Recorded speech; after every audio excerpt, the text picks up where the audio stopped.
Hello mga bossing, for today's video dahil tinanghali ako ng gising, si mami muna nagbukas ng pwesto. Baling ginagawa ko tumatambay muna dito. Bali hinandaan niya ako ng tirang lomi kagabi at saka tirang tinapay ni Sophie. Siyempre may kasamang kape. Masarap talaga binag-aasikaso yung mahal sa buhay, lalo na andito yung asawa mo na kahit tanghali ka gumising, inaasikaso ka pa rin.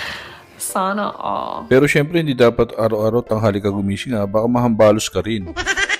So dahil maganda ang gising, may maagang buhay na mano na rin. Maganda talaga sa pagising pa lang sa umaga, good vibes ka na para maka-attract ka ng magandang mga bagay. Law of attraction, ika nga. Kung ano yung nasa isip mong maganda, maganda rin yung mangyayari sa'yo. Hanggat maaari sa umaga, iwasan mo ng mga negative vibes sa paligid. Katulad ng mga problema, stress, hindi naman nawawala yan kasama na yan sa pamumuhay natin. Araw-araw yan, lagi mong makakasama yan. Kaya ang gawin mo na lang, magpaka-positive ka na lang, magpaka-produktibo ka, kung anong pwede mong gawin maganda ngayong araw na to, maging positive ka na may mangyayari maganda sa'yo. Kesa nagbumukmo ka, kaysa iisipin mo mga problema yan, hindi yan mga wala kung hindi mo susolusyonan. Kaya ang gawin mo, isip ka ng solusyon. Pero kung alam mo na yung solusyon, ayaw mo pa rin baguhin, nasa sayo na yan.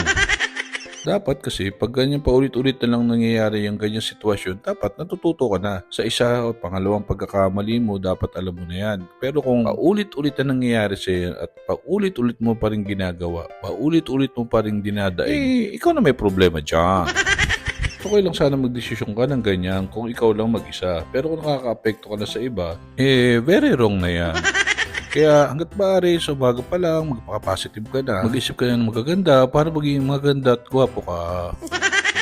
O kaya meron na ako isa nagawa, di ba? Kaya sa umaga, pagising mo pa lang, pilit mo maging masaya kaysa naman nagmumukmo ka. O may buhay na mano na ako, kaya ang gagawin ko rito, dahil buhay na mano, ipapagpag ko muna para dumami pa siya.